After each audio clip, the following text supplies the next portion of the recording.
Masechet Eruvin Daf Tetvav, on va commencer par la Mishnah qui se situe au milieu de Yud Dalet Amud Bet. Les Hayayin she'amru Govhan Asarat Efahim Verohban Verovian Kol Shehu. La Mishnah maintenant va traiter du sujet du Lehi. Dans la Mishnah précédente, on a développé le sujet de la Korah. La Korah, c'est la poutre horizontale que l'on place à l'entrée du Mavoy, en hauteur. Et le Lehi, c'est un poteau vertical que l'on place à l'entrée du Mavoy sur le côté, soit collé au mur de droite, soit collé au mur de gauche à l'entrée. Alors que la Korah, c'est horizontal au-dessus de l'entrée. Maintenant, cette Mishnah va nous parler du Lehi. Quels sont les critères, les conditions pour que le Lehi soit kasher et puisse kashériser le Mavoy, afin qu'on puisse transporter pendant Shabbat à l'intérieur de ce Mavoy. Les Hayayin she'amru. Qu'est-ce que c'est que les Hayayin? C'est Lehi au pluriel. Donc, les barres verticales dont ont parlé les Chachamim afin de kashériser le Mavoy. Govhan Asarat Efachim. La hauteur de la barre verticale, elle est de 10 tfachim, 10 fois la largeur du poing. Verohban, verovian, kol shehu. Tandis que le rohav, c'est-à-dire la largeur, verovian, l'épaisseur, kol shehu. Il n'y a pas de shi'ur exigé. Kol shehu, ça veut dire peu importe la largeur, peu importe l'épaisseur, le Lehi est kasher. C'est-à-dire, contrairement à la Korah, pour laquelle nous avions vu dans la Mishnah précédente, qu'il y a une largeur exigée. C'était quoi la largeur? Tefah, la largeur d'un point, 10 cm ou 8 cm. Le Lehi vertical n'a pas de shi'ur minimal. Kol shehu. Alors, qu'est-ce que c'est que Rohban et Rovian? Rohav, c'est la largeur, et Rovi, c'est l'épaisseur. C'est quoi? À quel niveau on parle de la largeur? À quel niveau de la barre? C'est la largeur, et à quel niveau ça s'appelle l'épaisseur? Alors, la largeur, c'est au niveau de la largeur de l'entrée. L'épaisseur, c'est lorsqu'on se tient du côté de l'entrée. Lorsque je suis en face du mur, je vois en face du mur, je vois ici une barre. Alors la barre que je vois l'épaisseur. Mais lorsque je me tiens debout devant l'entrée du Mavoy, j'ai un mur à droite, j'ai un mur à gauche. Entre les deux murs, ça s'appelle la largeur. Quand je dis la largeur du Lehi, c'est kol shehu, c'est ce que je vois quand je me tiens en face de l'entrée. Et quand je dis épaisseur, c'est lorsque je rentre dans le Mavoy et que je me tiens en face du mur, ça s'appelle l'épaisseur. C'est juste pour la définition. Parce que quand on vous dit la largeur, l'épaisseur, kol shehu. C'est quoi largeur, c'est quoi épaisseur? C'est où la largeur? Voyez-vous ce que je voulais juste expliquer? Qu'on a une référence pour la largeur, eh bien c'est la largeur de l'entrée du Mavoy. Très bien. Rabbi aussi n'est pas d'accord. Rabbi aussi Omer Rohban Gimel Tefahim. Le Rohav des Lehi, les Hayayin au pluriel, eh bien c'est 3 Tfachim. C'est la largeur du point multiplié par 3. 3 Tfachim. Donc 30 cm à peu près. Gemara. Les Hayayin she'amru. Limatnan stama ki Rabbi Eliezer de amar le Hayayin ba'inan. La Gemara s'arrête sur le vocabulaire. Elle dit, tu as conjugué au pluriel le Lehi. Tu as parlé de lehayayin. Tu n'as pas dit Lehi au singulier. Tu as dit lehayayin au pluriel. Qu'est-ce que cela sous-entend? Que tu donnes raison à Rabbi Eliezer, qui exige en effet 2 Lehi à l'entrée du Mavoy. Pour kashériser le Mavoy, Rabbi Eliezer dit, il faut 2 Lehayaim. Un à droite et un à gauche de l'entrée. a priori, notre Mishnah, elle tranche la halacha comme Rabbi Eliezer, puisque ça ne correspond ni à Beth Shammai qui ont exigé Lehi Vekora, ni à Beth Hillel qui ont dit ou Lehi ou Kora, mais plutôt on a retenu l'opinion de Rabbi Eliezer qui avait dit dans une Mishnah précédente qu'il faut Shete Lehayain, deux Lehi, un à droite et un à gauche. Eh bien la preuve c'est que la Mishnah elle a commencé par le terme Lehayain au pluriel, sous-entendu qu'elle exige deux Lehi. Alors halacha, qu'est Rabbi Eliezer. Est-ce que c'est cela qu'il faut déduire de notre Mishnah? Limatnan stama ki Rabbi Eliezer. Faut-il dire que notre Mishnah, elle a été sotemet comme Rabbi Eliezer, c'est qu'elle a tranché la halakha comme lui, des amar les hayayin ba'inan, qui exige de lehi à l'entrée du mavoy. La Gemara réfute, elle dit là, pas du tout. Maï les hayayin des alma. Qu'est-ce que ça veut dire? En fait, Behemet, la Mishnah, elle est posséquette comme Hachamim, comme Beth Hillel, qui n'exige que ou Lehi ou Kora, un seul Lehi. Ah, alors pourquoi est-ce que c'est écrit au pluriel? Les Hayaïn, parce que c'est le Lehi des Alma. Toi, tu as un Mavoy, tu as mis un Lehi. L'autre, il a un Mavoy, il a mis un Lehi. Troisième, il a un Mavoy, il a mis un Lehi. Alors, quand on parle de tous les Lehi du monde, alors évidemment qu'on va parler au pluriel. Dans chaque Mavoy, il y a un seul Lehi. Mais quand on parle de tous les Mavoy du monde, alors on parle des Lehi de tous les Mavoy. C'est pour ça qu'on a parlé au pluriel. Mais ce n'est pas parce qu'on voulait dire qu'à l'entrée de ce Mavoy, il faut deux Lehi. C'est ce qu'on appelle en hébreu, en araméen, Lehi de Alma. On parle de tous les Lehi du monde, au pluriel. Alors la Gemara dit, Ihachi koranami nitne korot, umay korot, korot de Alma. Alors pourquoi dans la Mishnah précédente, lorsqu'on a parlé de Korah, on a parlé au singulier? On a dit Hakora. Je vous lis la Mishnah précédente, elle est dans le Daf Yud Gimel Amud Bet. Hakora chez Amrou, Rehava Kede le Kabel Ariyah. N'est-ce pas? La Korah, la poutre, la fameuse poutre dont Hachamim ont évoqué le sujet en disant que la poutre verticale à l'entrée du Mavoy, elle doit être d'un tefah de largeur.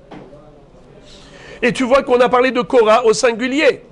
Si c'était vrai ce que tu me dis, qu'on parle de toutes les korotes du monde, alors on aurait dû également conjuguer au pluriel et dire hakorot et non pas hakora, comme tu as dit les hayaim au pluriel. La Gemara de répondre. Tu as raison. Hazak, bonne question. Alors maintenant, voilà, je vais trouver un compromis. Hachi ka'amar, otam le hayayin, shenechleku bahem, Rabbi Eliezer vechachamim, govhan asarat efachim, verohban verovian kol shehu, vekama kol shehu, tane Rabbi Chia, filou kehut asarbal. Qu'est-ce que ça veut dire? En réalité, quand on a dit les hayayin, c'est vrai qu'on a pensé à Rabbi Eliezer, mais ce n'est pas parce qu'on a voulu trancher la halakha comme lui. On a voulu dire la chose suivante. Les hayayin, chez Amrou, là où il y a une mahloket entre Hachamim et Rabbi Eliezer exige de les hayayin. Et à ce propos, les Hachamim viennent et disent Ma pitom, mazé, pourquoi est-ce que tu exiges de les hayayin? Un seul lehi est amplement suffisant. C'est pour ça qu'on a commencé par dire les hayayin. Parce qu'en effet, c'est là la mahloket. Les hayayin, c'est d'après Rabbi Eliezer. Mais Hachamim ne sont pas d'accord avec lui. Ils disent qu'un seul lehi suffit. Eh bien, à propos de cette mahloket, entre Rabbi Eliezer et Hachamim, à savoir, est-ce qu'il faut installer un ou deux lehi, ces fameux lechayaim en question, quelle est l'épaisseur et la largeur de ces lehi? Eh bien, kol shehu. Voyez-vous comment on a tiré l'épingle du jeu? comment on s'est tiré d'affaire? C'est que, au début, on a cru que la Mishnah ne parlait que d'après Rabbi Eliezer, et donc elle a été posséquée la halacha. La réponse, c'est non. C'est que Behemet, c'est vrai qu'on a parlé de Rabbi Eliezer, mais Rabbi Eliezer face au Chachamim. Rabbi Eliezer qui dit 2, par rapport aux Chachamim qui disent qu'un seul lehi suffit. Dans cette marloquette là, on a maintenant une question à savoir quelle est la largeur, la hauteur, l'épaisseur de ces fameux lehi en question. Mais c'est pas qu'on a voulu trancher la halakha comme Rabbi Eliezer. Alors maintenant, le kol shehu, normalement kol shehu ça veut dire quoi? Eh bien, kol shehu, il n'y a pas de shiur. Mais parfois, même le kol shehu, il a un minimum en dessous duquel on ne peut pas accepter. Eh bien là également, le kol shehu de la barre verticale, c'est kehut as-sarbal. C'est comme le fil qu'on utilise pour les anoraks. Lorsque vous mettez un manteau et qu'au niveau du collier, on enfilait un fil, ça s'appelle hut as-sarbal. Ce hut as-sarbal, même s'il est fin, il peut servir de référence pour l'épaisseur du lehi. Tu as un lehi qui est aussi fin que le hut as-sarbal, c'est tout de même kasher. Tana, la Baraïta nous enseigne Asa lehi lechatsi mavoy, en lo ela hatsi mavoy. Alors là, je vous invite à regarder les images. Regardez l'image 107.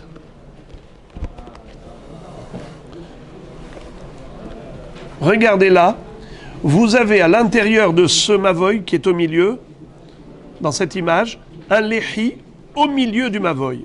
Voyez-vous une barre marron, barre verticale, mais n'est pas à l'entrée du mavoy. Elle se situe en plein milieu du mavoy. Alors qu'est-ce que nous enseigne maintenant la Baraïta? Elle nous dit que on n'a pas le droit de transporter des objets pendant Shabbat à l'entrée du mavoy jusqu'à la moitié du mavoy, mais au-delà du lehi, oui, on peut transporter au fond du mavoy.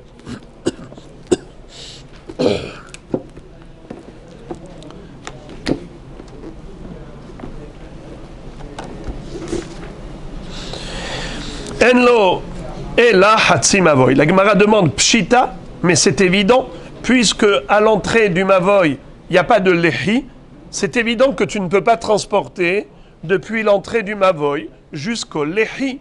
Quel est le chidouche? Et la ima yeshlo hatsi mavoy.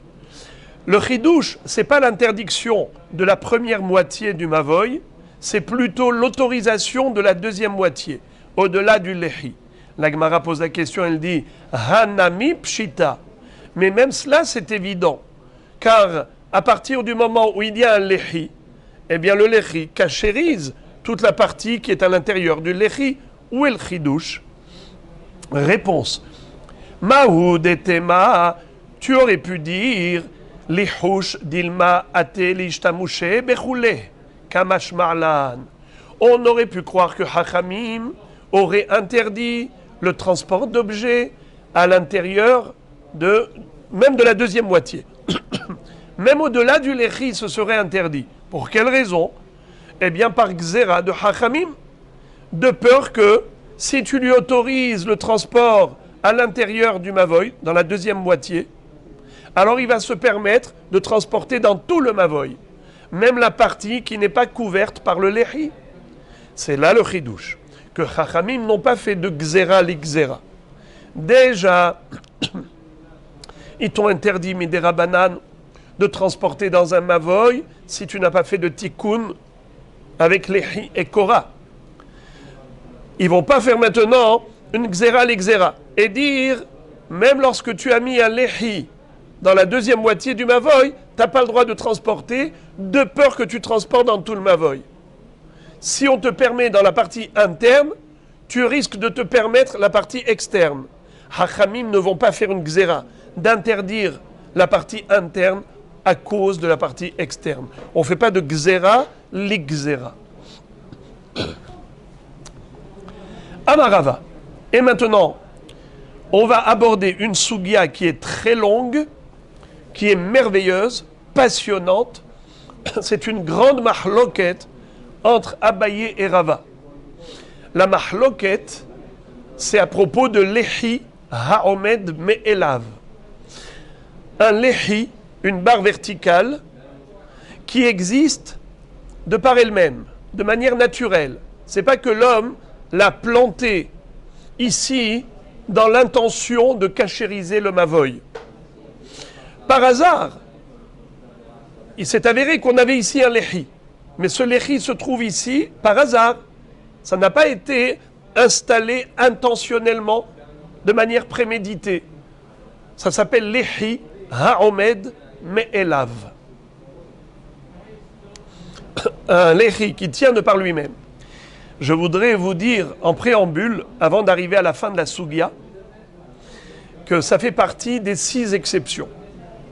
En général, lorsqu'il y a une mahloket entre Abaye et Rava, toujours la halakha elle est comme Rava.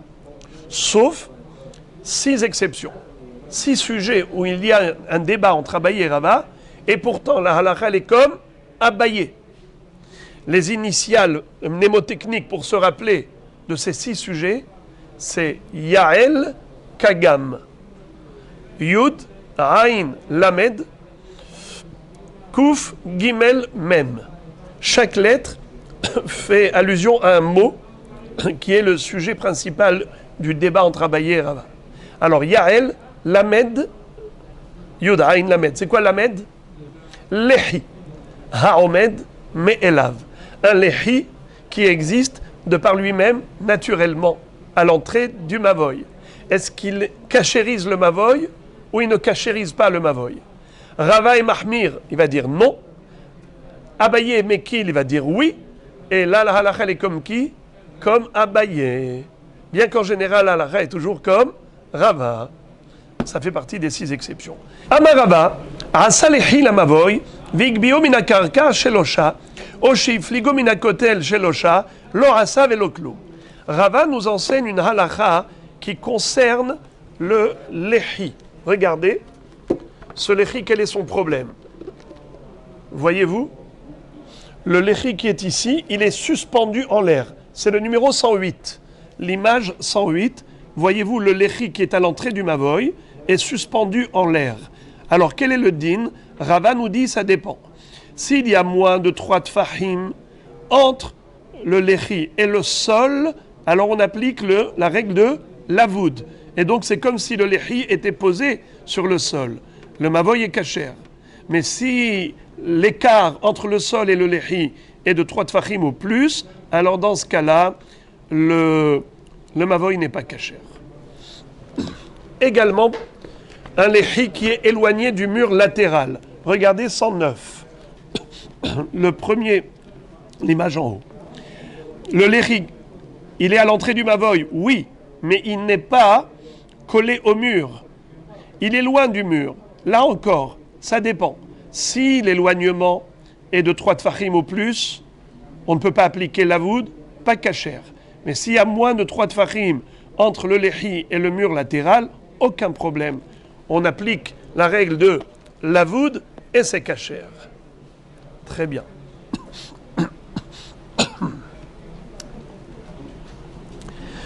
ואפילו לרבן שמעון בן גמליאל דאמר, אמרינן לבוד עד 4 הנמילה למעלה, אבל למטה, כיוון דאביה מחיצה שהגדיים בוקעים בה, לא כאמר. Vous en souvenez que Rabban Shimon ben Gamliel a une chita spéciale. Il prétend qu'on applique le din de l'avoud pas jusqu'à 3 tfachim, mais jusqu'à 4 tfachim. Il rajoute un tefar de plus dans la limite de la voûte. Eh bien, la Gemara nous dit un chidouche atzum, un immense chidouche. Quand est-ce que Rabban Shimon ben Gamliel s'oppose à Chachamim et il dit que le lavoud c'est ad arba'at tfachim et pas ad shloshat tfachim, c'est seulement les ma'la. Aval les mata, il est d'accord avec Chachamim pour dire que le lavoud est limité à 3 tfachim. Lama, ma'evdel. Alors il dit comme ça. En dessous il y a Gdaim Bokim. C'est quoi Gdaim Bokim? C'est les agneaux, les chevreaux, qui sont capables de pénétrer en dessous et ils peuvent facilement passer d'un endroit à l'autre en traversant la partie ouverte, en passant sous le lehi, ou bien en passant à côté du lehi. Alors on a compris, je répète, ici par exemple, là vous avez 3 tfachim d'écart entre le mur et le lehi, eh bien le Gedi peut passer très facilement. Ici, vous avez 3 tfachim entre le sol et le lehi, eh bien le Gedi peut passer très facilement en dessous du lehi. Étant donné que Gedaim Bokimbo, Gedi au pluriel c'est Gedaim, ils peuvent rentrer très facilement, alors ils annulent le lavoud. C'est pour cela que même Rashbag va dire que s'il y a 3 tfachim d'écart entre le lehi et le sol, ou le lehi et le mur, ce n'est pas kasher. Quand est-ce qu'il dit que c'est kasher? Jusqu'à 4 fachim, c'est-à-dire il applique le lavoud à moins de 4 fachim, et dit que c'est pas soul que s'il y a 4 fachim d'écart, c'est que en hauteur. Par exemple, en hauteur, on avait vu que si on avait par exemple une kora, regardez, on n'a pas l'image ici, ils n'ont pas fait de schéma pour nous montrer le cas. C'est très facile. Imaginez-vous, Rabotai, un mur. Vous avez ici 2 murs du Mavoy, d'accord? À l'entrée du Mavoy. Et vous avez une Kora qui sort d'un mur, mais ça ne touche pas l'autre mur. Vous voyez que la Kora, il y a un écart entre la Kora et le mur. S'il y a moins de 3 tfachim d'écart, on considère que c'est kasher, la voûte. S'il y a 3 tfachim ou plus, il n'y a pas de la voûte, alors ce n'est pas kasher. Rashbag, qu'est-ce qu'il disait? Rashbag dit, c'est encore kasher. Quand est-ce que ce n'est pas kasher? Que si l'écart il est de 4 fachim. Mais s'il y a moins de 4 fachim, on applique l'avoud. N'est-ce pas? Quand est-ce que Rashbag dit que l'avoud est applicable à moins de 4 fachim? Même si c'est plus de 3 fachim, c'est seulement les ma'ala. Mais les mata, au niveau du sol, puisqu'il y a des gdaïm chez Bokaim, alors les gdaïm, comme ils annulent le lavoud, même lui il est d'accord avec Rachamim, que si c'est moins de 3 tfachim kasher, parce que les gdaïm ils ne peuvent pas pénétrer facilement, mais si c'est 3 tfachim ou plus, pas kasher. Je relis. Va filou les rabban Shimon ben Gamliel de Amar, Amrinan lavoud, hanemile le mala, aval le mata, kevan de havia mechitza, shagdaim bokaim ba, loka amar. Rabbi aussi Omer, rohban shlosha tefachim. On a appris dans la Mishnah une mahloket quant à la largeur du lehi. Selon Hachamim, kol sheu. Selon Rabbi aussi, 3 tfachim. 3 fois la largeur du poing. Très bien. Amar Rabbi Yosef, Amar Rabbi Yehuda, Amar Shmuel. En alacha ki Rabbi Yossi, lo behilmi, velo belehayain. Rabbi Yosef, vous le savez, il avait oublié toute son étude. Il est tombé malade et il a eu un trou de mémoire. Toute la Torah qu'il avait étudiée, il a oublié. Ses élèves lui rappelaient, quand il avait guéri, il lui rappelait petit à petit tout ce qu'il leur avait enseigné auparavant. Maintenant, Rabbi Yosef va dire au nom de Rabbi Yehuda, qui a dit au nom de Shmuel, que la halacha n'est pas comme Rabbi Yossi, ni à propos de l'echayaïn, c'est-à-dire la largeur du lehi n'a pas besoin d'être 3 tfachim, ça peut être afilou mashehu. Donc halacha ki chachamim. Et aussi, en halacha ki Rabbi Yossi, behilmi. C'est quoi hilmi? Hilmi, c'est de la saumure. C'est un mélange d'eau avec du sel. Il y a dans Masechet Shabbat une Mishnah qui relate la mahloket entre Rabbi Yossi et Chachamim, à savoir est-ce qu'on a le droit de préparer memelah, mettre du sel dans l'eau pendant Shabbat pour se servir de cela comme assaisonnement. Alors Chachamim distingue entre une petite et grande quantité. Eux, Chachamim autorisent de faire memelah mu'atin, mais pas meroubin. Si c'est un peu d'eau salée, c'est permis. Beaucoup, c'est interdit. Car quand tu fais beaucoup, on a l'impression que tu veux mettre maintenant des légumes à macérer dedans pour faire des variantes dans le vinaigre, dans l'eau salée. Domé, les metaken, mais abed. Alors, c'est assour. Rabbi aussi dit, mais tout est interdit. Ve'alohem hilmi, ben merubin ben mu'atin. Ma pitom, pourquoi est-ce que tu établis un distinguo entre peu d'eau salée ou beaucoup d'eau salée? Si beaucoup c'est interdit, eh bien même peu c'est interdit. Donc Rabbi aussi est mahmir. Hachamim sont mekilim. L'halakha est comme qui? Comme Hachamim. C'est comme ça que Rabbi Yosef a dit au nom de Rabbi Yehuda, qui a dit au nom de Shmuel, En halakha ki Rabbi Yossi, lo behilmi velo belechayain. Très bien. Amar le Rabbi Huna bar Hinena, behilmi amartlan, bilchayain lo amartlan. Slicha Rabbeinu. L'élève dit au maître, quand tu étais en bonne santé, tu nous avais déjà enseigné ça. Mais à l'époque, tu nous avais dit que la halakha n'est pas comme Rabbi Yossi, uniquement par rapport à Hilmi. Mais tu n'as pas exclu Rabbi Yossi pour les lechayain. Qu'est-ce que ça veut dire? À propos de Hilmi, on est mekil comme Hachamim, qui permettent un peu de saumure, un mélange d'eau avec du sel en petite quantité, mais pas en grande quantité.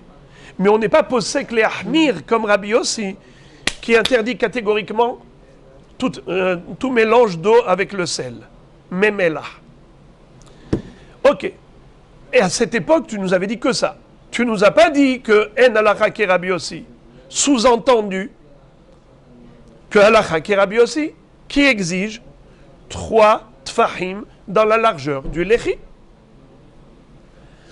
Alors il lui a dit, je ne comprends pas, comment j'aurais pu vous dire une chose pareille?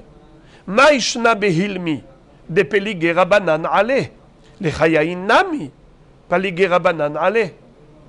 Pourquoi est-ce que le hilmi, en effet, je dis que on est mekil comme Hachamim et on n'est pas mahmir comme Rabbi Yossi. Parce qu'on a une règle, Yahid verabim, halakha kerabim. Rabbi Yossi est unique face aux Hachamim qui autorisent memelach mu'atim. Donc c'est pour ça que j'étais posé comme Hachamim, contrairement à Rabbi Yossi. Eh bien pareil. Pour le lechi, Rabbi Yossi dit 3 tfachim, mais Hachamim disent afilu kol sheu. Donc c'est tout à fait normal d'être posé la halakha comme Hachamim et pas comme Rabbi Yossi. Je te comprends pas. Pourquoi tu es en train de me dire, tu nous avais dit la halakha est comme Hachamim par rapport au Hilmi, mais tu nous as pas dit ça à propos de l'Echayaim. Eh bien maintenant je te le dis. Je te le dis parce que c'est la même raison. Pourquoi on n'est pas posé comme Rabbi Yossi dans Memela? Parce que Yachid verabim halakha kerabim. Eh bien pareil, on n'est pas posé comme Rabbi Yossi à propos du lehi, parce que Yachid verabim halakha kerabim. Il lui a dit non. Amarle, sha'ane le hayain, mishum de ka'e rabbi kavate. Qu'est-ce que ça veut dire? Rabbi aussi n'est pas seul à penser que le lehi doit mesurer au moins 3 tfahim de largeur. Il n'est pas seul. Rabbeinu Akadosh, on l'a déjà vu plusieurs fois, il pense comme lui. Vous vous rappelez? Quand on avait dit que Rabbi pense comme Rabbi aussi, on a déjà vu ça. Que Rabbi exige une largeur de 3 tfachim dans le lehi. Ça fait 2 chachamim. Rabbi et Rabbi aussi. Donc il n'est plus Yahid. Ne me dis pas Yahid et Rabbi halakha kerabim. Alors c'est pour cela que je ne suis pas d'accord avec toi de dire que de la même façon que en halakha ki Rabbi Yossi behilmi, alors en halakha ki Rabbi Yossi belechayain. Non. À l'époque, tu nous avais bien dit en halakha ki Rabbi Yossi behilmi. Tu nous avais pas dit en halakha ki Rabbi Yossi belechayain. Pourquoi maintenant tu veux dire ça? Pourquoi tu veux dire ça maintenant? Pour la même raison que Yachid verabim halakha kerabim. Ce n'est pas vrai. Dans Hilmi, Rabbi Yossi et Yahid. Alors tu as raison. Yahid ve Rabim alacha ke Rabim. Mais là, Rabbi Yossi il n'est pas Yahid. Rabbeinu Akadosh, il pense comme lui. Donc ils sont deux. Donc il est fort possible que la halacha, elle est comme Rabbi Yossi.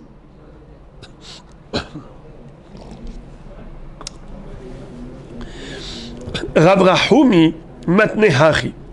Rav Rahumi a une autre version de ce débat. Il dit comme ça. Amar Rav Yehuda bered Rav Shmuel bar Shilat Misheme de Rav. Rav Yehuda, le fils de Rav Shmuel bar Shilat, disait au nom de Rav, En halacha ke Rabbi Yossi, lo behilmi velo belechayayin. Donc il n'a pas dit ça au nom de Shmuel, il a dit ça au nom de Rav. Très bien. Amroule Amart. Un jour, on a croisé Rav Rahumi. On lui a dit, Rav Rahumi, c'est vrai que tu as dit ça?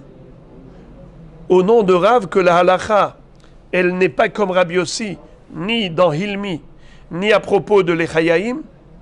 C'est vrai? Tu as dit ça? Amarle ou lolo. Non, non. Je n'ai pas dit. Je n'ai pas exclu Rabbi Yossi. Il y avait là-bas un Rav qui s'appelait Rava. Amarle Rav, Amar Rava, Ha Elokim, Amara, Vegamir Nalamine. Je jure au nom d'Hachem. Qui l'a dit? Et moi-même, je l'ai entendu. Je l'ai apprise de lui. Seulement maintenant, il a regretté. Maintenant, il s'est ravisé. Alors maintenant, il pense que non. Qu'est-ce qu'il pense? Il pense que Béhémet, la halakha, est comme Rabbi Yossi. Avant, il disait En halakha ke Rabbi Yossi. Ni Behilmi, ni Belechayaim. Mais maintenant, il a regretté. Et il pense que la halakha est comme Rabbi Yossi. Ben Behilmi, Ben Belechayaim. Pourquoi? Vous savez pourquoi? Mishum de Rabbi Yossi, Nimuko Immo. Qu'est-ce que ça veut dire? Rabbi Yossi, lui, il a toujours des arguments très clairs, très logiques, que tout le monde comprend. Alors, même si il est contre deux hachamim, la halakha est comme lui. Halakha qui est Rabbi Yossi, pas seulement mes havero, afilou mes haverav.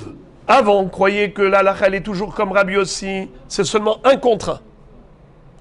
Rabbi Yossi, face à un autre hacham, la halakha est comme Rabbi Yossi. Pourquoi? Tamo venimuko imo. Mais lorsque Rabbi Yossi se retrouve face à deux hachamim, on revient à la règle. Yachid verabim, halakha kerabim. La halakha est comme la majorité. Mais après ça, Rav Rahumi, il s'est ravisé, il a dit non.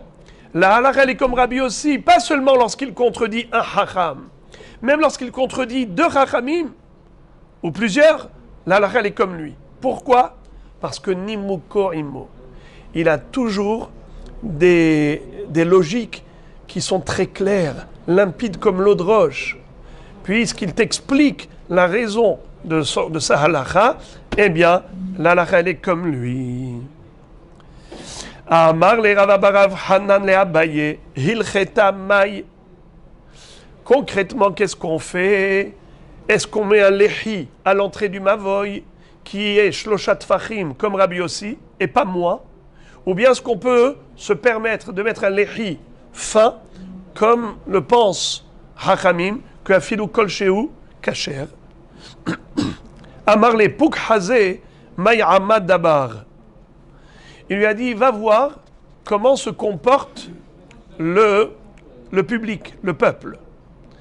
Am Israël, imlo nevi'im hem, bene nevi'im hem. Vous savez, la Gemara raconte dans Psahim d'Afsa Mervav qu'un jour, les Bnei Betera, ils ont demandé à Hillel Azaken, lorsque Pessah, la veille de Pessah tombe Shabbat, et ils avaient oublié d'apporter le couteau pour la shrita du Korban Pessah. Alors on sait qu'on doit faire la shrita du Korban Pessah pendant Shabbat. Mais on n'a pas le droit de transporter le couteau dans la main. Nachon? Comme la Brit Mila, on voit une mahloket. Est-ce qu'on a le droit de transporter le scalpel, le izmel de la Mila, pendant Shabbat pour faire la Mila? Rabbi Eliezer disait oui, Hachamim disait non. Il vaut mieux reporter la Mila plutôt que de transporter le izmel. Nachon? Alors pareil maintenant. On ne peut pas transporter le couteau pour faire la shrita de l'agneau pascal. Alors ils lui ont demandé à Hillel Azaken, qu'est-ce qu'on peut faire? Il leur a dit, Davarze lamati veshachachti. Je sais que j'ai appris cette halakha, mais j'ai oublié. Et pourquoi il a oublié? Chachamim nous disent là-bas que Akadosh Baruch Hu l'a puni à Hillel parce qu'il s'est exprimé avec orgueil. Lui, Hillel Azaken, qui était le plus anav du monde, pour une fois qu'il a eu une expression de Gahava, Akadosh Baruch Hu lui a fait oublier la halakha. Parce qu'il a dit au Bnei Betera, Atzlut shaita bachem, mi garam lachem sheye nasi alechem. Atzlut shaita bachem shelo shimashtem et Shemaya ve'Avtalion. Il leur a dit, pourquoi moi je suis devenu supérieur à vous? C'est parce que vous n'avez pas été suffisamment zélés pour aller étudier la Torah chez Shemaya ve'Avtalion. Vous avez fait preuve de Hatzlut. Et moi, j'ai grimpé sur le toit, dans la neige, pour aller apprendre la Torah chez Shemaya ve'Avtalion. Eh bien, il s'est exprimé avec Gahava. Et la Gemara dit, Kol amitiaher, afilu im chacham hu, chochmato mistaleket mimenu. Ve'im naviu nevuato mistaleket. Dès qu'on fait preuve de Gahava, on oublie la Torah. Eh bien, il leur a dit, Anach laim le Israël, im lo nevi'im hem, bene nevi'im hem. Les Bnei Israël, ils ont une intuition. Même s'ils ne sont pas prophètes, ils sont fils de prophètes. Et ils savent quoi faire même sans leur dire. Alors attendez, on va voir qu'est-ce qui va se passer. Qu'est-ce qui s'est passé? Les gens ont pris le couteau de la shrita et ils l'ont planté dans la laine des moutons de l'agneau pascal. Quand il a vu ça, il a dit Ra'a ma'ase venizkar alacha. Il leur a dit, c'est ça ce que j'avais appris chez Shemaya ve'Avtalion. Que veille de Shabbat, veille de Pessah qui tombe Shabbat, si on a oublié d'apporter le couteau avant Shabbat, on fait comme ça. Béchinouille, de faire porter par la bête le couteau. Donc qu'est-ce qu'on voit? Puk hazeh may'ama dabar. Va voir comment il se comporte le peuple juif. Ce qu'ils font, c'est bon. C'est-à-dire que, de par leur comportement, tu peux déduire c'était quoi la halakha. Et donc là aussi, il lui a dit, la halakha c'est quoi? Le lehi qu'on met à l'entrée du mavoy, il doit être de 3 tfahim comme Rabbi aussi, ou bien même kol shehu, même très fin comme pense Hachamim. Il lui a dit, va voir comment il se comporte le peuple. Dabar, ici, c'est pas davar en hébreu, une chose. C'est dabar en araméen. Pouk, sort, hazi, regarde, maï, quoi, ama, le peuple, dabar, se comporte, il fait. Si vous voulez voir un exemple, regardez Rashi dans Parashat Pinhas à propos de Yehoshua bin Nun. Quand Akadosh Baruch Hu a dit à Yehoshua bin Nun, c'est toi qui vas prendre la succession à la place de Moshe Rabbeinu.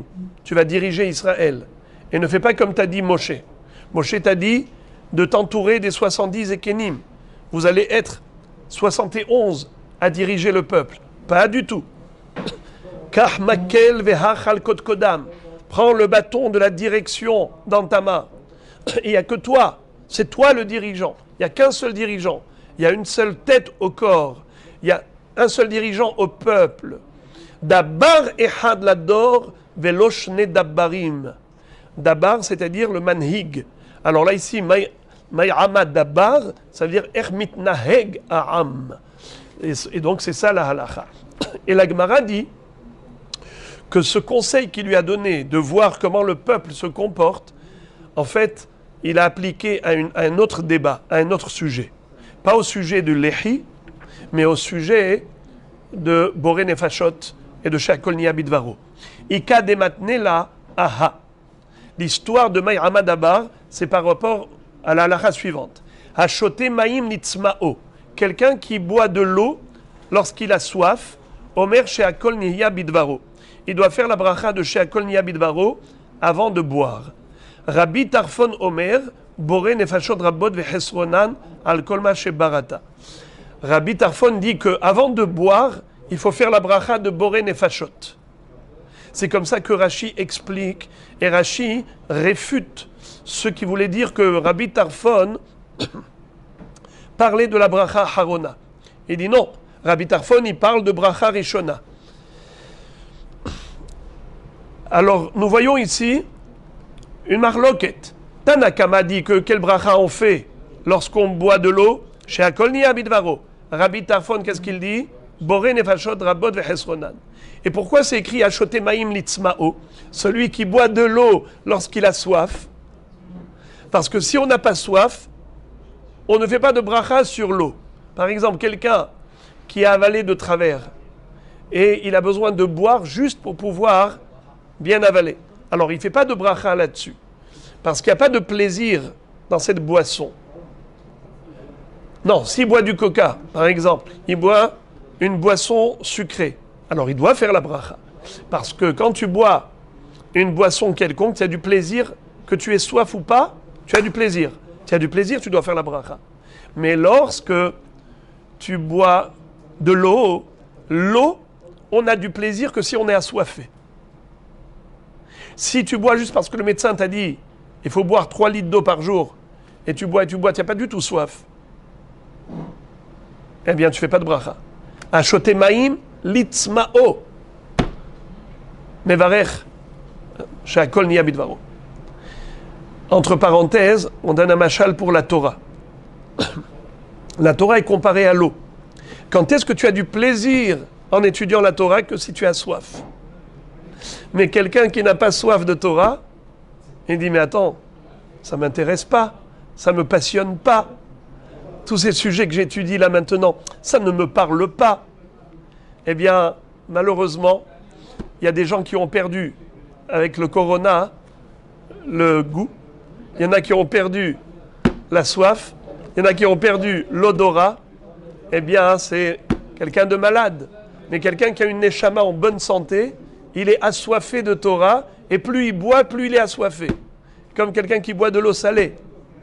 Plus il boit, plus il est assoiffé. Alors, donc, on dit la chose suivante. C'est que Hashote Maim Litzmao, Mevarech alav shakol niya bidvaro d'après Chachamim, mais d'après Rabbi Tarfon, Mevarech boré nefashot rabot vechesronan al kol ma shebarata. Amar le Rav Chanan le Abaye, hilcheta mai. Quelle est la halacha? Amar le Pouk Hazé Maï Amadabar. Il lui a dit, vas-y, tu vas voir comment le peuple se comporte. Et en effet, comment le peuple se comporte? Ils font d'abord chez Akol et Boré Nefashot à la fin. Pareil pour le Lechi. Comment se comporte le peuple? Ils ne mettent pas des Lechis de 3 tfachim de largeur, ils mettent des Lechis de Kol Shehu. Donc c'est ça la halacha. La halacha, c'est par rapport au Lechi. Kol Shehu, pas 3 tfachim. Et par rapport à Maïm, Achote Maïm Litzmao, chez Akol au début, Boré Nefashot à la fin. Entre parenthèses, c'est vrai que parfois, il peut y avoir un public qui se comporte de manière erronée. Et donc on ne peut pas dire que leur minhag, leur comportement est une référence à l'achik.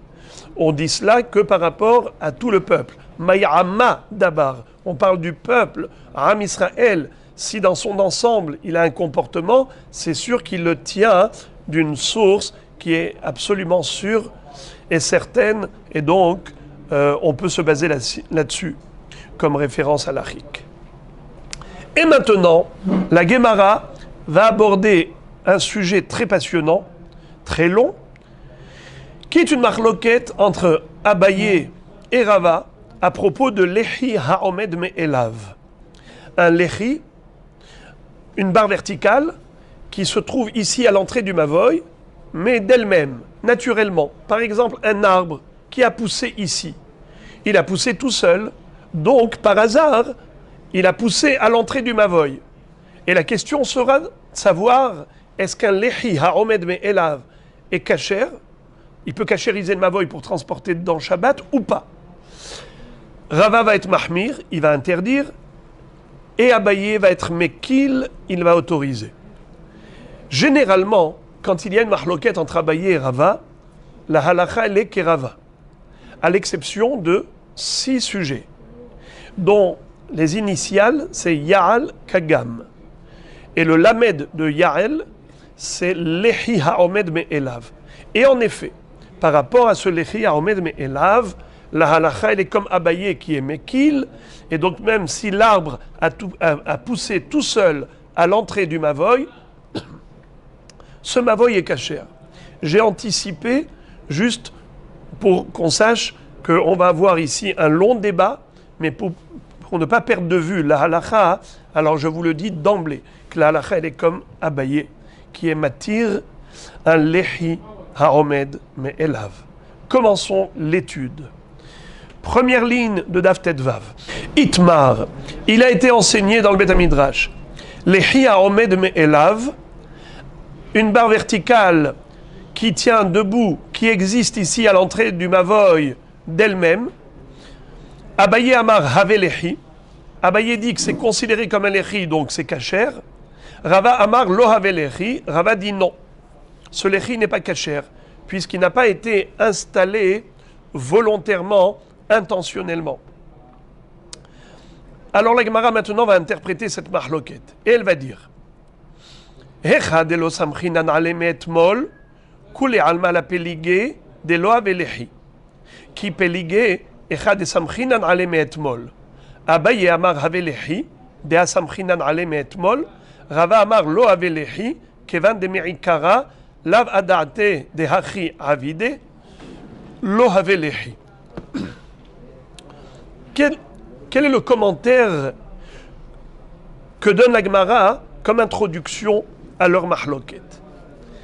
La Gemara nous dit la chose suivante. Quel est le din si pendant Shabbat, le lehi normal, on avait mis une barre verticale à l'entrée du Mavoy, comme tous les lehis, et voilà que ce lehi est tombé pendant Shabbat. Nous, à l'entrée du Shabbat, on avait compté dessus, sur ce lehi, et il est tombé. Donc on n'a plus de lehi. Mais voilà qu'on a une chance. On voit de l'autre côté du Mavoy, l'autre mur, il y a un arbre. Voilà qu'il y a un arbre qui a poussé tout seul. Et nous on se dit, quelle merveille! C'est vrai qu'on a perdu le lehi, qui était un lehi halachik, qu'on avait planté ici, en tant que lehi à l'entrée du Mavoy. Et celui-ci s'est cassé pendant Shabbat. Mais on a une chance inouïe. On a un arbre qui peut faire office de lehi. La Gemara dit que dans ce cas, même Abaye est d'accord avec Rava d'interdire. Ce lehi n'est pas kasher même d'après Abaye. Pourquoi? Car à l'entrée du Shabbat, lo samchinan aleh. À l'entrée du Shabbat, on ne s'était pas appuyé sur cet arbre pour cachériser le Mavoy. On avait d'ailleurs mis un lehi spécialement pour cachériser le Mavoy. Donc puisqu'à l'entrée du Shabbat, on n'était pas sommaire sur cet arbre, eh bien ce lehi haomed me'elav n'est pas kasher d'après tout le monde. La mahloket entre Abaye et Rava, elle est dans le cas où, avant Shabbat déjà, on a compté sur cet arbre. C'est-à-dire qu'avant Shabbat, il n'y avait pas d'autre lehi. Il n'y avait que l'arbre. Donc, à l'entrée du Shabbat, on a compté sur cet arbre. Abaye dit, tout va bien. Rava dit, pas du tout. Rien ne va plus. Pourquoi? Parce que cet arbre-là, il est Omed Me'elav. C'est pas toi qui l'as posé ici à l'entrée du Mavoy. Il a poussé tout seul, Bidé Shamaim. Ça s'appelle Lehi Omed Me'elav. Il n'est pas kasher. C'est ce que pense Rava. Abaye dit, pourquoi il n'est pas kasher? C'est vrai qu'il a poussé tout seul, cet arbre, mais moi avant Shabbat, quand j'ai regardé l'arbre, j'ai dit, cet arbre, je compte dessus. Je m'appuie dessus pour cachériser le Mavoy. Allez, je relis et je traduis. Lorsque on ne s'était pas appuyé sur cet arbre avant Shabbat, parce qu'on avait un autre lehi à la place, c'est à côté, Kule alma la peligé de lo have lehi. Personne ne remet en cause la halakha que lo have lehi. C'est pas kasher. Qui peligé? Quand est-ce qu'ils sont mahloket Abaye et Rava? Que Abaye dit kasher, Rava dit non. C'est dans le cas où on a compté sur cet arbre avant Shabbat. Abaye amar have lechi. Abaye dit oui, c'est un lechi kasher. Deha samchinan alem etmol, puisqu'on avait compté dessus déjà avant Shabbat. Rava amar lo have lechi. Rava dit non, ce n'est pas un lechi. Kevan de merikara, car depuis le début, l'avadata de hachi avide, il n'avait pas été planté à cet effet. Lo have lechi. Donc il n'est pas kasher. La Gemara maintenant suppose, elle présume qu'à Salka d'Artar, elle a cru la Gemara au début, qui est de peligé belehi, peligé name bimchitza. De la même façon que Abaye et Rava sont en marloquette à propos de lehi haomed me'elav, ainsi ils sont en marloquette à propos d'une mechitza haomedet me'eleha. Quelle différence y a-t-il entre un lehi haomed me'elav à l'entrée du Mavoy, ou une mechitza par rapport à la souka, ou une mechitza par rapport à d'autres sujets où on a besoin d'une mechitza. Une mechitza qui a poussé toute seule, un arbre. Est-ce qu'il peut servir de mechitza? La Gemara au début présumait qu'il n'y a aucune différence entre lechi et mechitza. La même ahloket qu'on a à propos de lechi, on a également à propos de mechitza. C'est-à-dire que mechitza haomedet me'eleha, d'après Abaye, elle est cachère, d'après Rava, elle est non cachère. Alors, selon cette supposition, la Gemara maintenant va adresser plein de couchiottes et des objections à Rava. Regardez ce qu'elle va dire. Tashma. Viens, écoute une preuve pour Abaye, contrairement à Rava. Haose sukato ben ha'ilanot, ve ha'ilanot defanot la keshera. Quel est le din si j'ai une souka? J'avais pris, par exemple, le srach et je l'ai étendu, je l'ai étalé sur un cadre. Et le cadre, il tient sur 4 poteaux. D'accord? J'ai 4 poutres. Dans les 4 angles droits du cadre, le srach est dessus.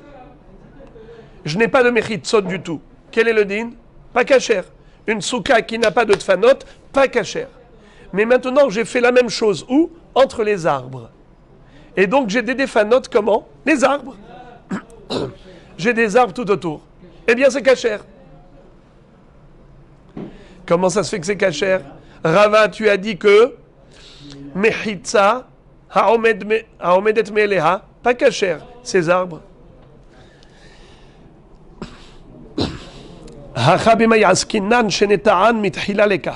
Rava peut te répondre que la souka elle est kasher parce qu'il avait planté les arbres à cet effet. Pourquoi il avait planté les arbres? Pour servir de tfanot pour la souka. Ce monsieur, il se dit, moi chaque année je vais faire ma souka ici, alors je voudrais avoir une superbe souka déjà facile. Je plante ici des sapins, je plante ici des arbres, je suis tranquille, Metsuyan. Après, qu'est-ce que j'ai à faire avant Soukot? Juste je mets le scar sur un cadre, tout va bien. Alors, donc, c'est pas Mechitza Omedet Me'eleha. C'est moi qui l'ai planté. C'est moi qui l'ai fait pousser. En tant que Mechitza. La Gemara dit Achip Shita. Alors, dans ce cas-là, je vois pas le chidouche.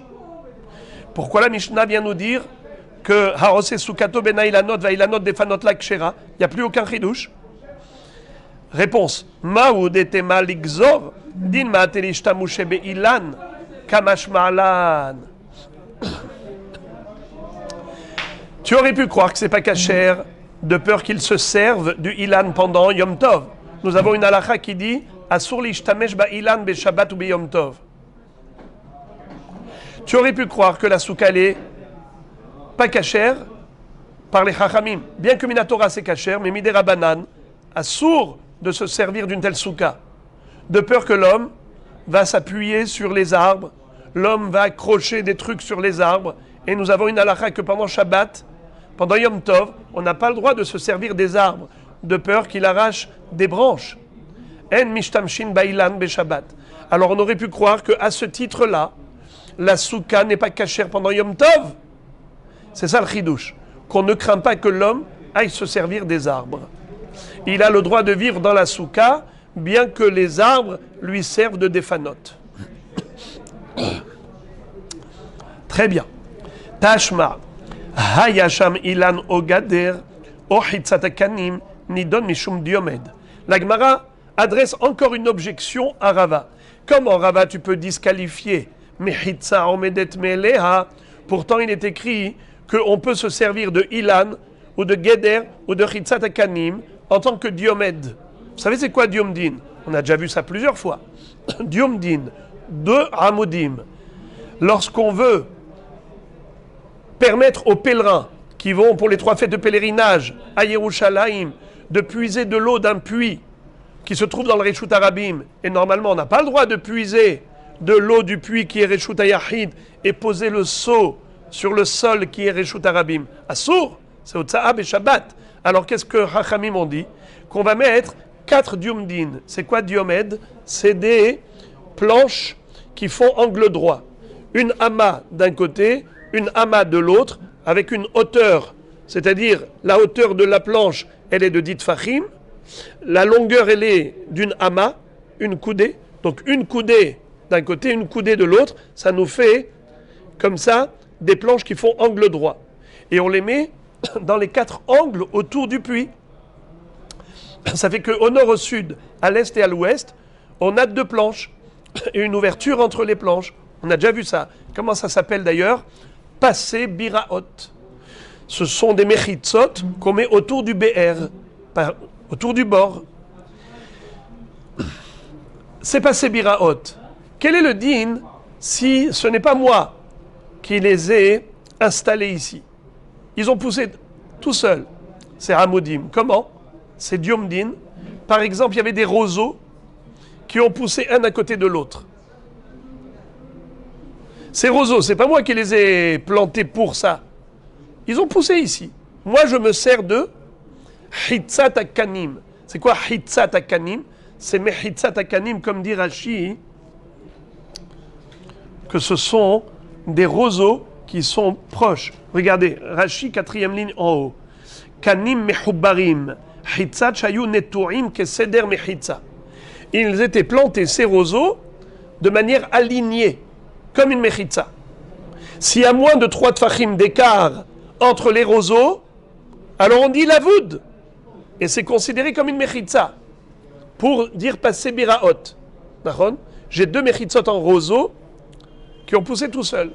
Ou bien par exemple 2 mechitzot qui sont des arbres. J'ai un arbre qui fait une amas, et donc j'ai passé biraot. Pareil des 4 côtés, dans les 4 angles. Alors, dans ce cas-là, c'est cachère. Comment ça peut être cachère? C'est passé biraot, avec un arbre, avec des roseaux qui ont poussé tout seuls. C'est mechitza, omedet me'elea. Or toi, Rava, qu'est-ce que tu as dit?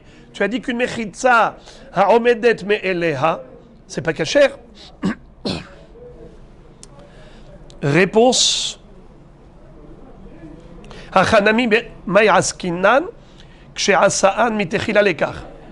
fait, il avait planté les arbres et les roseaux, milchatrila, dans cette intention, dans cet objectif, d'en faire des passés biraot. Donc ça n'a pas poussé tout seul, c'est pas mechitza omedet me'elea, c'est moi qui ai planté les arbres et les roseaux à cet effet. Yachi maïkamash ma'alan. Alors dans ce cas-là, je vois pas le chidouche. Boker tov. Tu me dis Hitzat Akanim, Ilan, Ogader, que c'est caché en tant que passé biraot. Nidon mishum diomed. Je vois pas le chidouche. Réponse. Kamash malan Hitzat Akanim, kane pachot mishloshat efachim, kede ba'amine abaye merabba. Qu'est-ce que ça veut dire? Le chidouche, c'est par rapport à un débat que nous verrons plus tard dans le Daf Yud-Tet, Be'ezrat Hashem, nous y arriverons. Là-bas, Abaye a posé la question à son oncle, qui était son maître, à savoir Rabba Imhe, pas Rabba Im Aleph, qui était le haver de Abaye. Rabba Imhe, qui était le maître de Abaye. Abaye a demandé à Rabba quel est le din d'une mechitza qui est faite juste avec la voûte. C'est pas chétiv à erev. C'est pas avec des barres horizontales et verticales qui s'entremêlent comme une natte. Je n'ai que des roseaux, un à côté de l'autre, avec moins de 3 tfachim d'écart. Est-ce que ça peut servir pour passer biraot? Parce que passer biraot, c'est déjà une grande koula. Vous vous rappelez la marloquet de Rabbi Meir, Rabbi Yehuda, à propos du grand écart qu'il y a entre un diomède et l'autre? Est-ce qu'on peut aussi tolérer que le diomède lui-même soit constitué que de roseaux verticaux? Et comment est-ce que je fais une mechitza en disant lavoud? Alors, lavoud ou non? En plus, passer biraot, est-ce que c'est kasher ou pas? Alors, c'est ça le chidouche. C'est de dire que hitzat akanim, une mechitza qui est faite en roseaux qui sont écartés, s'il y a moins de 3 tfachim, on dit lavoud et que c'est kasher. C'est un chidouche. Pourquoi c'est un chidouche? Parce que nous verrons dans Daf Yutet que Abaye a posé la question à Rabba, et on va voir que c'est pas du tout évident de dire que c'est kasher, parce qu'il s'agit ici de passer biraot où on a déjà été très indulgent. Tashma. Encore une kushia pour objecter à Rava. Ilan amesech ala haaretz. Il y a une braïta qui dit que si on avait, pendant Shabbat, un arbre qui avait de longues branches, qui faisait de l'ombre, et il y avait le gardien des champs qui s'abritait en dessous de l'arbre. Et l'arbre, il avait des branches qui allaient être suspendues et ensuite se courber jusqu'au sol. Ça veut dire que on avait mamache comme une maison. L'arbre avait de très longues branches qui allaient jusqu'au sol, et donc on pouvait se retrouver dans un espace sous les branches et ensuite même carrément entouré, clôturé. Regardez ça. Ilan hamesech ala haaretz. Un arbre qui fait du srach sur le sol. Im en nofo gavoa min haaretz shloshat tfachim metaltelim mitartav. Si l'extrémité des branches qui sont suspendues proches du sol, si c'est pas loin du sol, si ça touche le sol, c'est pshitak, c'est kasher, on peut transporter en dessous de l'arbre, parce qu'on est clôturé carrément. Si les branches elles sont un petit peu surélevées par rapport au sol, alors ça dépend. S'il y a 3 tfachim d'écart ou plus, alors c'est comme si elles sont totalement retirées. Donc on n'est pas clôturé. On n'est pas dans un espace clos. On ne peut pas transporter sous cet arbre. Mais s'il y a moins de 3 tfachim d'écart entre l'extrémité des branches et le sol, alors on dit la voûte. La voûte, c'est comme si c'était complètement fermé, clôturé, donc on peut transporter sous les branches de cet arbre. Question. D'après toi, Rava qui dit que Mechitza ha'omedet me'eleha n'est pas kasher, si la Mechitza elle a poussé d'elle-même, Minash Shamaim, l'arbre il a poussé de lui-même, tu me dis que ça n'a pas un statut de Mechitza, comment ça se fait qu'on a le droit de transporter sous l'arbre? Mais pourtant, l'arbre, il a poussé tout seul. Réponse prévisible. Allez-y, donnez-moi vous la réponse. Bravo.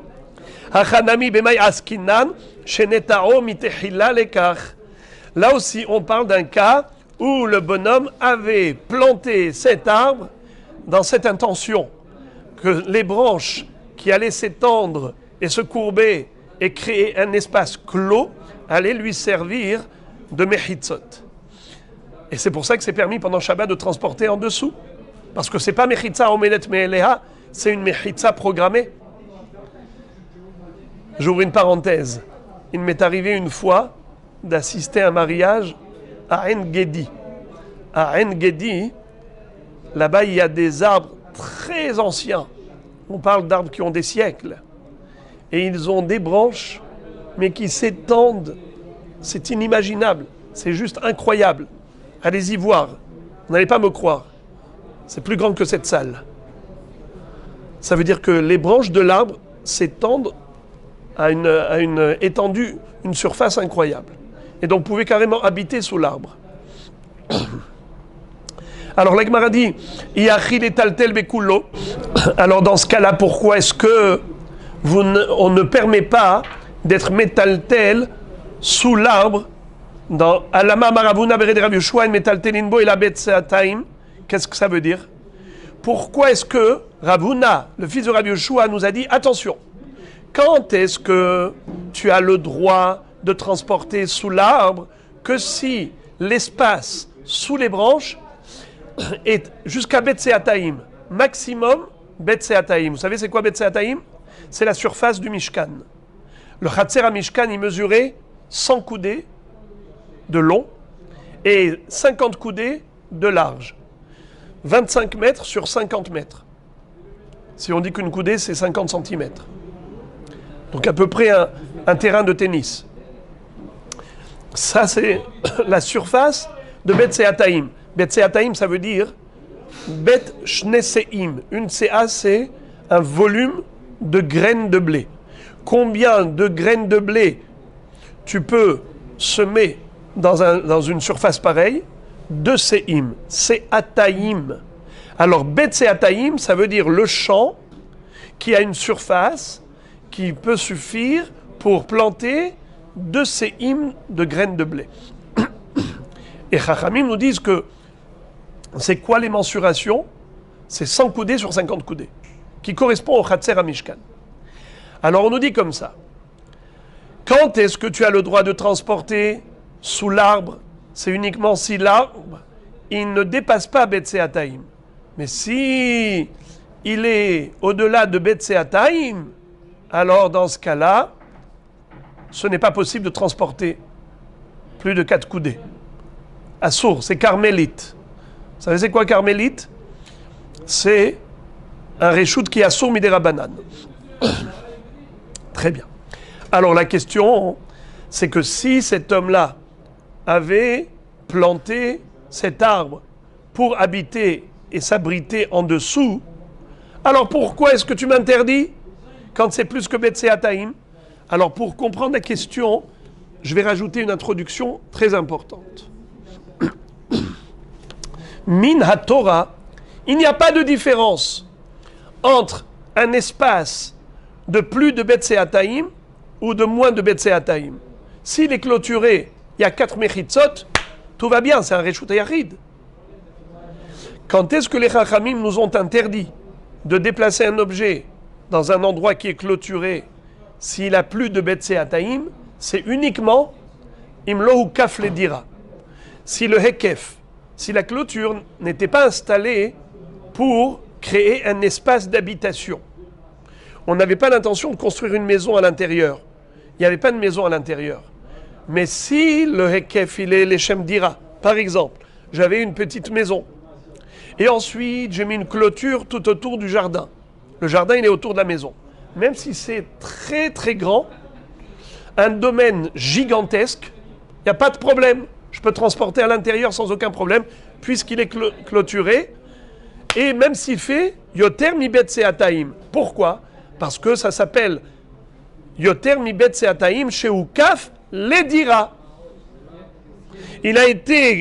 La clôture, elle a été installée pour entourer même la maison.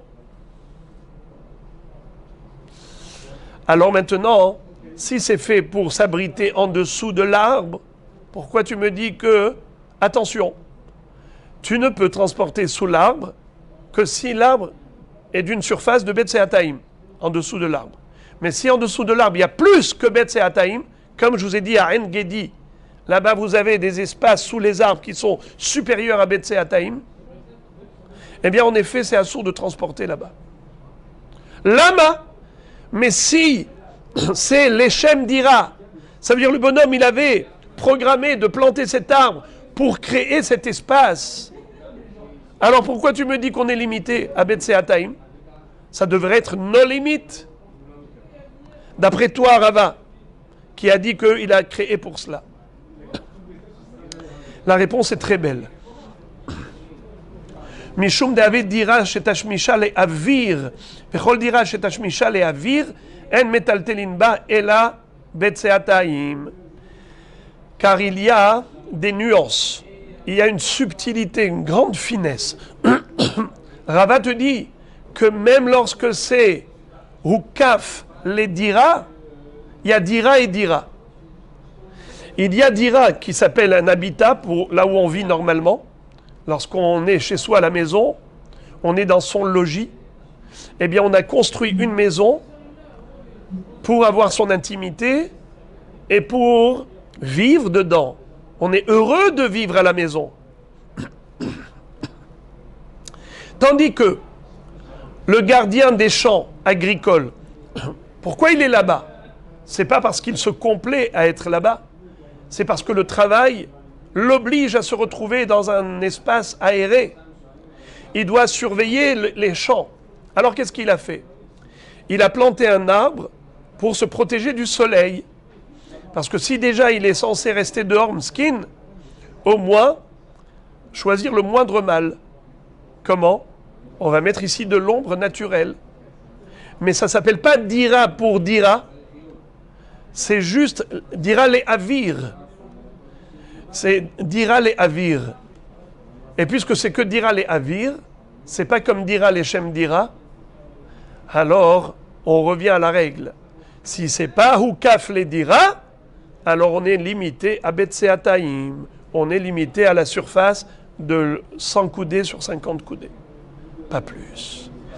Maintenant, je voudrais juste être très précis par rapport à ce terme. Dira les avir. Rashi nous dit que dira les avir, regardez au milieu de la page, il y a un long Rashi. Et il nous dit comme ça. Kol dira les avir. Les olam shenetao mitchila lekach. Ve'ekef le dirahu. Aval dira zo ena asuya le tzorech Torah. Cette dira, c'est pas pour habiter dedans. Et là, les tzorech avir chez Hutzala. C'est fait pour surveiller le avir qui est à l'extérieur. La dour sham shomre hasadot. Pour que les gardiens des champs puissent s'abriter là-bas. Ve'asuya le hatzil min hama. C'est fait pour être protégé du soleil. Ve'en metaltelin ben dirazu et la betseataim. C'est la raison pour laquelle on ne peut transporter dans cette dira que si c'est limité à betseataim. Kedetania beperek sheeni, klal amar Rabbi Shimon ben Elazar, kol avir shetashmisho le dira, kegon dir vesahar ou muktze vehatzer, afilu asara kurim mutar. Aval kol dira shetashmisha le avir, kegon burganim shebas sadot, betseataim mutar, yoter mi betseataim asur. De l'ab dirahu, de al-korho darsham. Malgré lui, il se trouve là-bas. Il ne se complaît pas. Il ne vit pas là-bas avec plaisir. C'est le travail qui l'oblige à se retrouver là-bas.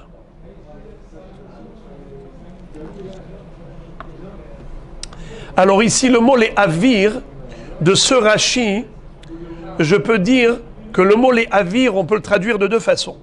Soit les avir, ça veut dire qu'il est là-bas pour surveiller les champs, qui est le avir à l'extérieur.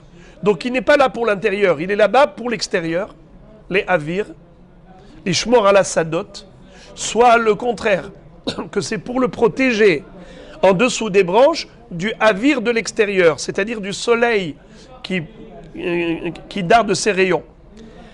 Alors il y a des mefarshim qui comprennent que les avir, ça veut dire pour être protégé du avir de l'extérieur. Mais moi, je déduis du début du Rashi qu'au contraire, c'est pour protéger, c'est pour surveiller le avir à l'extérieur. Il est là-bas non pas pour l'intérieur, il est là-bas pour l'extérieur. Il y a deux façons comment comprendre ce Rashi. Soit avir, c'est l'objectif, il est là pour le avir, soit au contraire, le avir, c'est à cause du avir qu'il veut se protéger. Par rapport au soleil qui provient du avir de l'extérieur qui veut se protéger. Bon, d'une manière ou d'une autre, vous avez compris que ce n'est pas de gaieté de cœur que ce monsieur se retrouve là-bas. Ce n'est pas une dira leshem dira, c'est que dira leshem avir. Tashma, encore une kushia du même style. Comment, Rava, tu peux dire que Mechitza Omedet Meleha n'est pas kasher?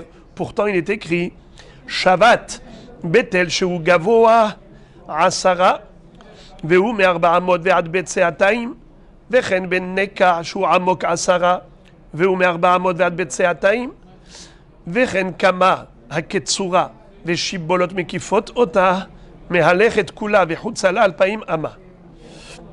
Alors, pour comprendre cela, il faut une première introduction. Ici, on parle de ce qu'on appelle Tchum Shabbat. Vous savez que Shabbat ou Yom Tov, on n'a pas le droit de marcher en dehors de la ville au-delà de 2000 coudées. 1 kilomètre. À partir de la dernière maison, tu ne peux pas marcher plus loin, sauf si tu as fait Eruvet Tchumin. Eruvet Tchumin, tu prends du pain et Mazon Shte Soudot, tu le déposes à Alpaïmama, à la limite des 2000 coudées, et à ce moment-là, on considère que ta maison, c'est au niveau du pain. Et on calcule les 2000 coudées à partir de là. Tu as encore 2000 coudées. Maintenant, quel est le din si moi je me trouve dans le désert? Shabbat. Je voyageais, je me retrouve tout seul dans le désert. À partir d'où on calcule le Tchum Shabbat? À partir de la personne. Mais en fait, les 4 coudées de la personne, c'est considéré comme son makom. Mais comment chez la dame, c'est Arba Amot? Arba Amot, c'est Mekomo chez la dame. Et tu calcules 2000 coudées tout autour des 4 Amot. Mais quel est le din si j'avais, là-bas dans le désert, un ravin? Moi, je me suis mis dans le ravin. Le ravin, il a des mechitzot tout autour. C'est comme si j'étais dans un endroit qui était plus large que 4 coudées. Eh bien, en effet, on considère que tout le ravin, c'est comme 4 coudées. Et on commence à calculer les 2000 coudées à partir des mechitzot du ravin. Tout le contour du ravin est considéré comme 4 coudées. Et à partir de là, je commence à compter les 2000 coudées. Alpaïm Ama. Alors, si je suis dans la plaine, sur une surface plane, alors je commence à compter 2000 coudées. À partir d'où? À partir des 4 coudées. Moi, je me suis là. J'ai le droit de 4 coudées. C'est mon makom.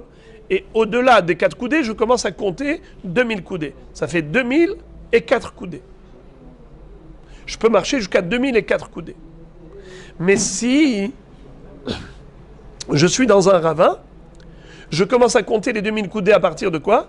À partir du bord du ravin. Pareillement, si je suis sur un sela, c'est quoi un sela? Un rocher. J'ai un grand rocher qui est en hauteur. Le rocher, pac, j'ai un grand rocher, je suis debout sur mon rocher, et je vois que mon rocher, il a une surface très grande, et il a des parois tout autour, en dessous, n'est-ce pas? Le rocher lui-même, il a le flanc du rocher. Eh bien, c'est comme une montagne, c'est comme une mechitza. Sur le rocher, c'est un reshut hayachid, n'est-ce pas? Eh bien, c'est considéré comme si c'était mon makom. Et à partir d'où je commence à calculer les 2000 coudées? À partir de la limite du rocher. Je compte 2000 coudées. Attention, on nous dit ici dans la Braïta que ça dépend. Quand est-ce qu'on considère le rocher ou le ravin comme Arba Amot? C'est uniquement dans la mesure où la surface du rocher ou du ravin ne dépassait pas le Bet Seataim. C'est quoi Bet Seataim? Bravo, 50 coudées sur 100 coudées. 100 de long sur 50 de large. Si, en effet, la surface ne dépasse pas cela, je peux considérer que c'est Arba Amot. Mais si ça dépasse, alors là, je ne peux pas dire que tout le rocher ou tout le ravin, c'est Arba Amot. Là, je reviens à la base, à l'axiome de base. Moi, personnellement, j'ai un droit de 4 amot, pas plus. Mon makom, c'est Arba Amot. Et les 2000 coudées, on les compte à partir de mes Arba Amot. Quand est-ce que je dis que tout le ravin ou tout le sela, le rocher est considéré comme Arba Amot, que s'il ne dépasse pas Bet Seataim? Ok. Jusqu'ici, ce n'est pas ce qui nous concerne. Ce qui nous concerne, c'est la suite. Vekama haketsura Veshibolot makifot ota, mehalechet kula vechutzala alpaim ama. Excusez-moi. Tout nous concerne, pas que la suite. Même le Sela, même le ravin, ça nous concerne. Troisième cas de figure, c'est si j'avais un espace clos avec des gerbes de blé. Imaginez-vous, je me trouve dans un champ en rase campagne. Il y a plein d'épis de blé qui tiennent sur leurs tiges. Et voilà que l'agriculteur a rasé le centre. Il a déjà moissonné le blé qui était au centre du champ et il a laissé tout le contour des épis de blé encore qui tiennent sur leurs pieds. Alors qu'est-ce qui se passe au milieu? C'est vide. Autour, c'est plein. Eh bien, c'est considéré comme une mechitza. C'est considéré comme une mechitza, ces épis qui tiennent sur pied. Exactement. Alors, on commence à compter les 2000 coudées à partir du blé lui-même. Car la partie vide, la partie rasée, c'est un espace vide. Nachon? Alors pareil, si l'espace vide est supérieur à Betseataïm, alors je n'ai que 4 amotes. Si l'espace vide entre les épis est inférieur à Betseataïm, ou maximum Betseataïm, tout va bien. Je commence à compter les 2000 coudées à la bordure du blé. D'accord?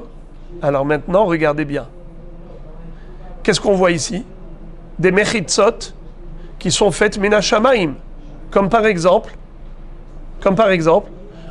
les parois du ravin, les parois du rocher, les parois constituées d'épis de blé. Alors tout ça, c'est minashamaim, et pourtant, ça peut servir de mechitza pour dire que on commence à compter le Tchum Shabbat depuis ces parois. Et toi, Rava, qu'est-ce que tu as dit? Que mechitza omedet me'eleha n'est pas une mechitza.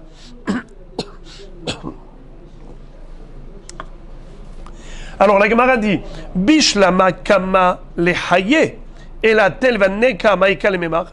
Encore par rapport au blé, tu peux encore me dire que ce monsieur, il avait planté avec cette kavana. Encore là, tu peux jouer avec les plantes, car les végétaux, c'est la production humaine, c'est l'homme qui a planté. Alors tu peux dire qu'il avait une kavana d'en faire des mechitzot. Boker Tov, tu t'en sors. Là, tu peux tirer ton épingle du jeu. Mais tu ne pourras pas m'expliquer que le rocher ou le ravin, c'était avec une kavana, puisque ça vient minashamaim. Ce n'est pas l'homme qui les a créés. Alors écoutez maintenant comment la Gemara va renverser la vapeur. Et elle va dire Ella bemechitzot kuli alma la peligé de havia mechitza. Qui peligé belehi. La Gemara dit c'était une fausse présomption. On s'est trompé lorsqu'on a supposé que Rava faisait un amalgame et que de la même façon qu'il a disqualifié un lehi à Omed Me'elav à l'entrée du Mavoy, ainsi il a disqualifié toutes les mechitzot qui sont Omdim Elehem, qui arrivent d'elles-mêmes, qui existent de par elles-mêmes. C'est faux. Pour les mechitzot, il est d'accord que Afilu mechitza omedet me'eleha, c'est kasher, c'est une bonne mechitza. Quand est-ce qu'il a disqualifié uniquement pour le Mavoy Lehi à Omed me'elav, c'est là que Rava disqualifie et Abaye qualifie. Et pourquoi c'est comme ça?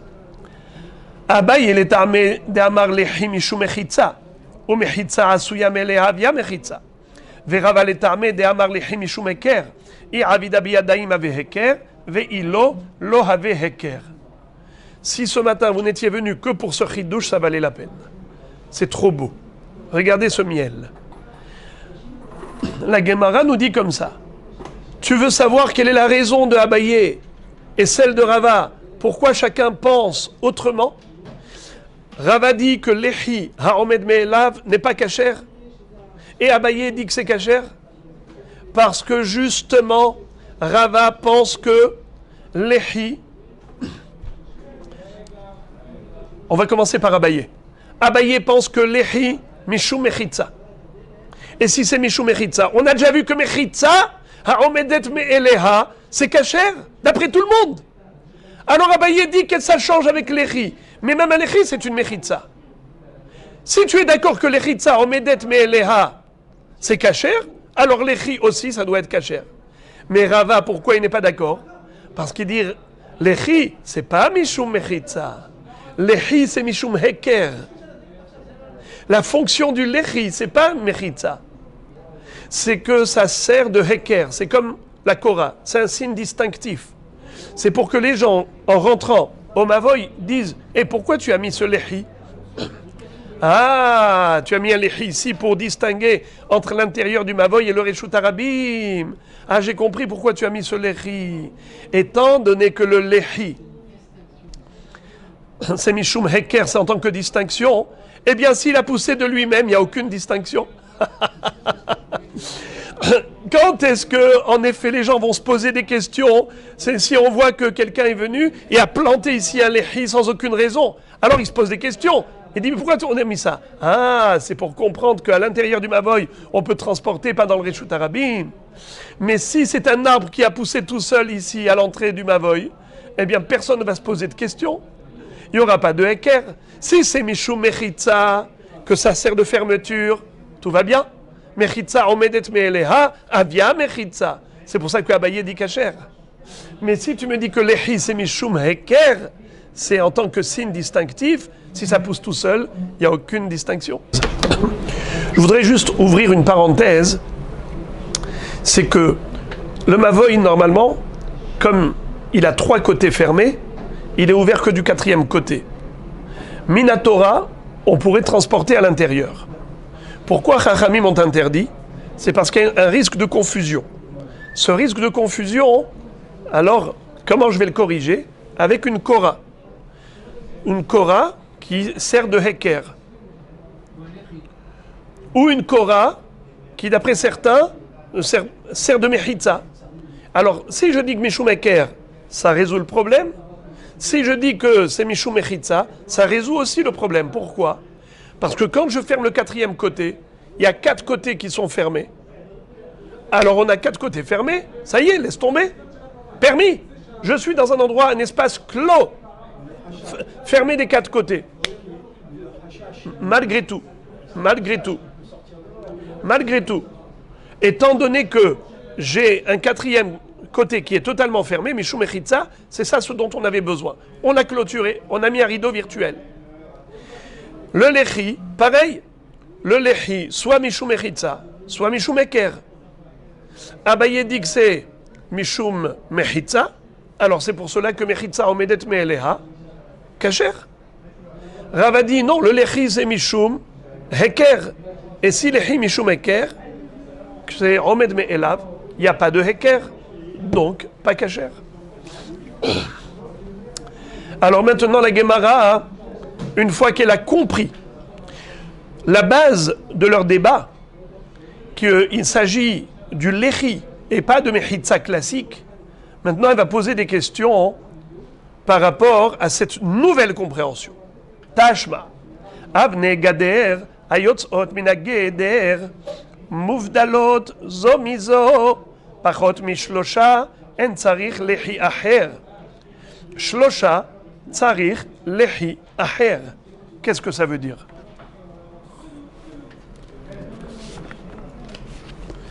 Voyez s'il vous plaît l'image 112. Vous avez un Mavoy, mais à l'entrée du Mavoy, vous avez des murs de part et d'autre avec des encoches, des entailles. Ça veut dire que le mur n'est pas droit. Le poteau à droite et à gauche ne sont pas lisses. Ils ne sont pas droits, il y a des reliefs. Les murs. Ces murs-là, c'est comme des poteaux. Ils servent, parce que vous voyez-vous, le Mavoy, les maisons. Vous voyez les maisons rouges en haut et à droite? Ça, c'est la largeur du Mavoy. Les murs à gauche et à droite, ces murs-là, c'est comme un lehi. Est-ce qu'un lehi est kasher en tant que mur? Est-ce qu'un mur est kasher en tant que lehi? Oui. le mur lui-même, il fait office de lehi. Mais lorsqu'il y a, c'est uniquement dans la mesure où il termine droit. Mais s'il y a des reliefs, c'est-à-dire que on a des pierres qui sortent en relief, alors dans ce cas-là, on dit comme ça. Si entre une brique d'en haut et la brique d'en bas, il y a moins de 3 tfachim, alors on applique le lavoud. Puisque l'écart entre la brique qui sort en haut et la brique qui sort en bas, il y a moins de 3 tfachim d'écart, on applique le lavoud. C'est comme si c'était fermé. Alors si tout le mur est considéré comme fermé, donc j'ai un mur qui est lisse ici et un mur qui est lisse ici, très bien. Donc cela même, ça fait office de lehi. Nahon, lisons. Avne gader, des pierres de la clôture, ayotzot mina geder, qui sortent, qui sont en relief par rapport au mur.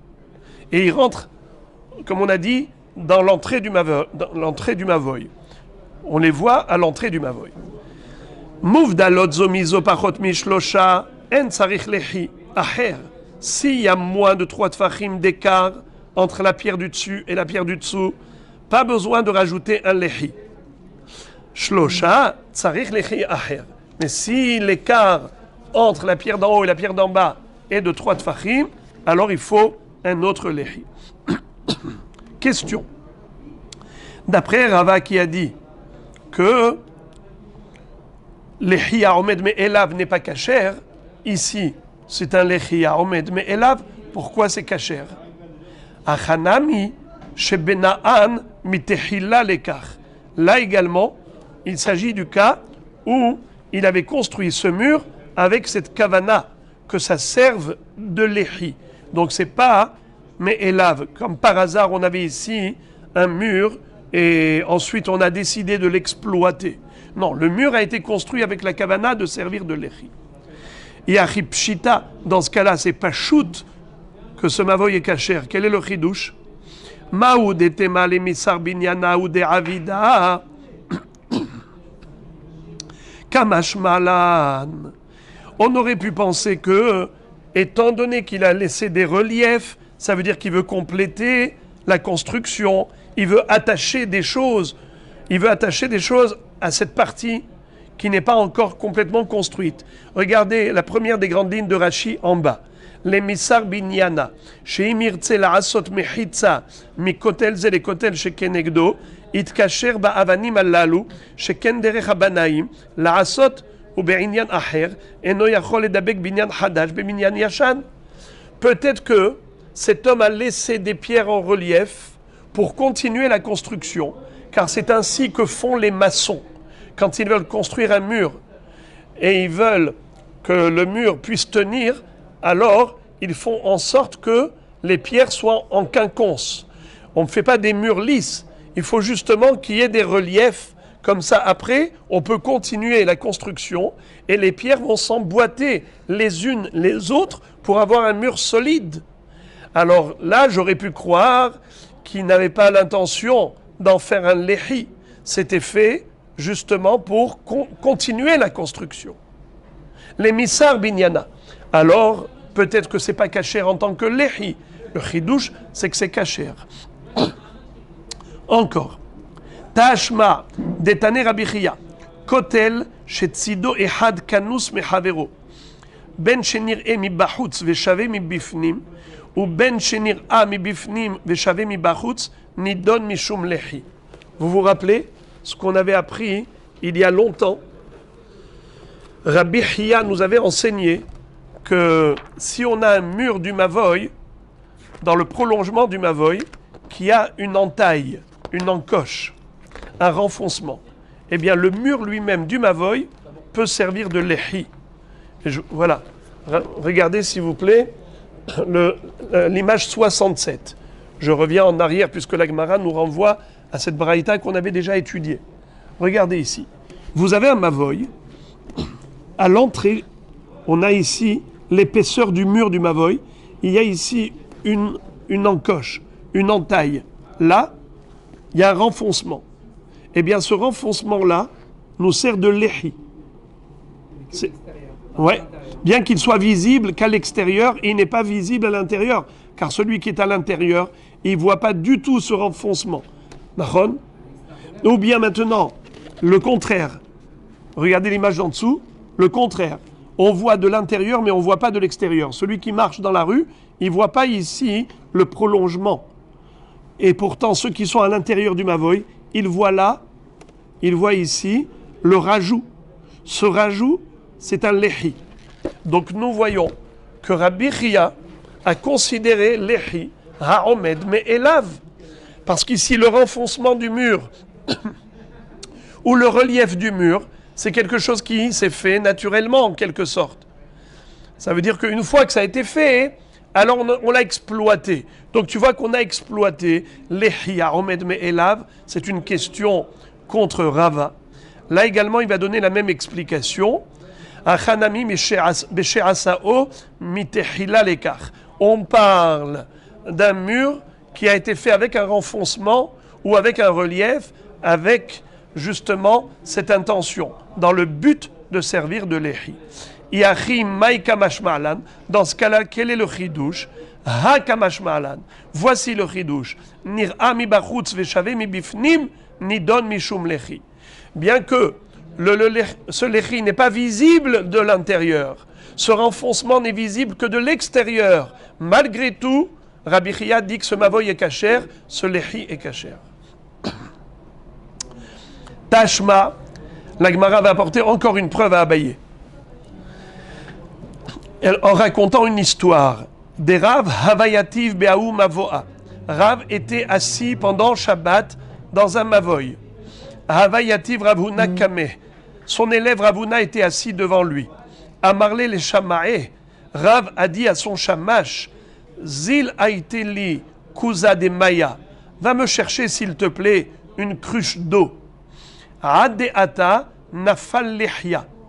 Le temps que cet homme revienne de la maison au travers du Hatzer et rentre dans le Mavoy pour apporter de l'eau à Rav qui était dans le Mavoy, voilà que le lehi s'est cassé. Le lehi est tombé. Ahvele biyade kamadurte. Rav a montré au Shamash, il lui a fait un signe, stop, halt, arrête de transporter la cruche d'eau. Car maintenant on n'a plus le droit. Pourquoi? Parce que il n'y a plus de lehi. Kamadurte. Le Shamash s'est arrêté net avec la cruche d'eau. Amar les Ravuna. L'élève qui était Ravuna, qui était assis devant son maître, il lui dit Lo savar la mort, l'ismor adikla.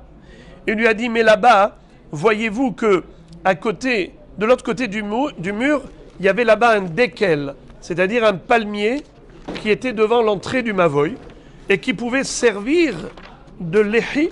Ok, le lehi officiel est tombé, mais on a maintenant un lehi naturel. Regardez ici le palmier. Dans l'image 110, vous voyez un palmier à l'entrée du Mavoy. Il lui a dit, alors qu'est-ce qu'il y a si le lehi est tombé? On a quand même un arbre. Qu'est-ce qu'il lui a répondu? Amar, dame haime rabanan, keman delo parche inche shemata. Rav a critiqué son élève Ravuna. Il a dit, il ressemble à quelqu'un à qui on n'a jamais expliqué les halachot. Quoi, tu comprends pas tout seul la réponse? Misamchinan aleh me etmol. Est-ce qu'à l'entrée du Shabbat, on avait compté sur cet arbre? On avait compté sur le lehi officiel. On n'avait pas compté sur l'arbre en tant que lehi. La Gemara fait une déduction. Tama de lo samchinan, hasamchinan, have lehi. Toute la raison pour laquelle Rav a disqualifié l'arbre, c'est parce que à l'entrée du Shabbat, on avait un autre lehi officiel. Et donc on n'a pas compté sur l'arbre. Machma que s'il n'y avait pas d'autre lehi et qu'à l'entrée du Shabbat, on avait compté sur l'arbre en tant que lehi, c'était kasher. Alors, si c'était kasher, pourquoi Rava tu dis que lehi aromed me elav n'est pas kasher? Tu veux contredire Rav? Ce n'est pas possible. La Gemara dit comme ça. Lima Abaye verava, bedelo samchinan aleh pelige, a samchinan aleh havalehi. La Gemara dit peut-être qu'on a mal compris la mahloket entre Abaye et Rava. On a cru que la mahloket entre Abaye et Rava, c'était justement un lehi ha'omed me'elav, qui avant Shabbat déjà, on l'avait considéré comme lehi. Abaye dit que c'est kasher, Rava dit que c'est pas kasher. Pourquoi ce n'est pas kasher d'après Rava? Parce que cet arbre il a poussé tout seul. C'est pas quelque chose qu'on a planté nous avec cette kavana. Nachon? Mais dans le cas où on avait un autre lehi à l'entrée du Shabbat, et il s'est cassé pendant le Shabbat, et maintenant tu veux compter sur cet arbre, eh bien, tout le monde est d'accord que ça ne marche pas. C'est comme ça qu'on a compris. La Gemara veut maintenant renverser la vapeur. Elle dit peut-être que c'est le contraire. Peut-être que Béhémet, dans le cas où on avait compté sur cet arbre avant Shabbat, peut-être que même Rava est d'accord que ça s'appelle un lehi. La machlok est entre Abaye et Rava, c'est justement sur un arbre, par rapport à un arbre sur lequel on n'a pas compté à l'entrée du Shabbat, car on avait un lehi officiel. Et ce lehi officiel est tombé. Et maintenant, il nous reste juste l'arbre. Peut-être que c'est là la mahloket. Abaye nous dit, malgré tout kasher, bien qu'à l'entrée du Shabbat, on n'a pas compté dessus, et bien maintenant, tu peux compter dessus. Et Rava te dit non, puisqu'à l'entrée du Shabbat, il n'y a pas compté dessus, eh bien, tu ne peux pas maintenant. Peut-être qu'on peut dire que c'est ça la mahloket, et comme ça, Rava, il n'est pas en contradiction avec Rav. La Gemara dit, là, salkadatar. C'est faux. C'est faux. La mahloket, elle n'est pas comme tu viens d'essayer d'interpréter. Dehaou barka, dehave be barhavu, dehavu pligé ba abaye verava, kule shenaihu. C'est-à-dire, il y avait un lehi qui était naturel dans un mavoy sur lequel tenait un balcon. Je m'explique. Il y avait un balcon de la famille de Barhavou. Vous connaissez la famille Barhavou? Non? Moi non plus. La famille Barhavou, ils avaient une mirpeset. Ils avaient un balcon. Ce balcon, il tenait sur quoi? Il tenait sur un poteau. Ce poteau, il était où exactement? Juste à l'entrée du Mavoy. Collé au mur du Mavoy. Eh bien, il servait de quoi?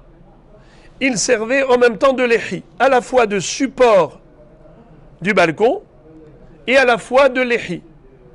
Abaye et Rava, toute leur vie, ils étaient en mahloket par rapport à ce poteau. Rava disait pas kasher. Et Abaye disait kasher. Donc forcément, ce poteau, avant Shabbat déjà, on avait compté dessus. Nahon. Et malgré tout, Rava dit pas kasher. Et Abaye dit kasher. Donc leur mahloket, elle est justement par rapport à un lehi, ha'omed me'elav, qui était là déjà avant Shabbat, à l'entrée du Mavoy, et on avait l'intention de l'exploiter en tant que lehi. Et malgré tout, Rava le disqualifie. Et Abaye dit que c'est kasher. Et tu ne peux pas me dire que c'est pendant Shabbat qu'il est arrivé. Parce que le lehi officiel s'est cassé, et maintenant il nous reste... Et maintenant, il reste que l'arbre. Et là-dessus, ils ne discutent pas du tout.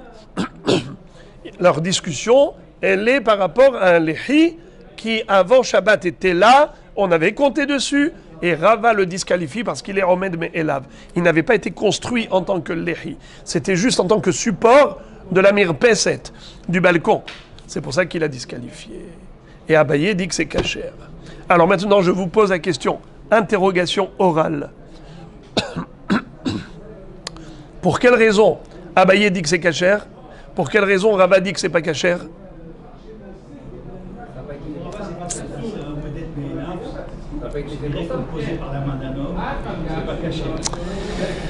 Aïe, aïe, aïe. Bravo. Est-ce que le lechi remplit la fonction de heker ou il remplit la fonction de mechitza? Si tu me dis que mechitza, alors c'est normal. Mechitza omedet me'eleha, on a déjà vu que c'est kasher. Mais si tu me dis que c'est mishum heker, alors il n'y a aucun heker puisque ça n'a pas été mis spécialement pour cela. Donc il n'y a aucun signe distinctif. Au contraire, on a déjà dit que il n'y a pas un qui a raison et l'autre qui a tort. Elou velou divrei Elokim chaim. Celui-là dit mishum mechitza et l'autre dit mishum heker. Alors mechitza c'est beseder et mishum heker c'est lo beseder. La question maintenant est de savoir comme qui c'est la halacha. La halacha elle est comme Abaye. Que le lechi n'est pas kasher et donc il en ressort. Si aujourd'hui on devait dire la halacha est-ce que lechi mishum heker ou lechi mishum mechitza, il faut dire que lechi c'est mishum heker. Puisque la halacha elle est comme Abaye à propos de lechi aomed me'elav. Et pourquoi est-ce que c'est kasher? C'est parce qu'il dit que lechi c'est pas mishum mechitza. Car si c'est mishum mechitza, même Rava est d'accord que mechitza omedet me'eleha kasher. Donc, en effet, si quelqu'un vous pose la question, lechi mishum heker ou mishum mechitza? Mishum heker, puisque la halacha elle est comme Abaye, lechi aomed me'elav.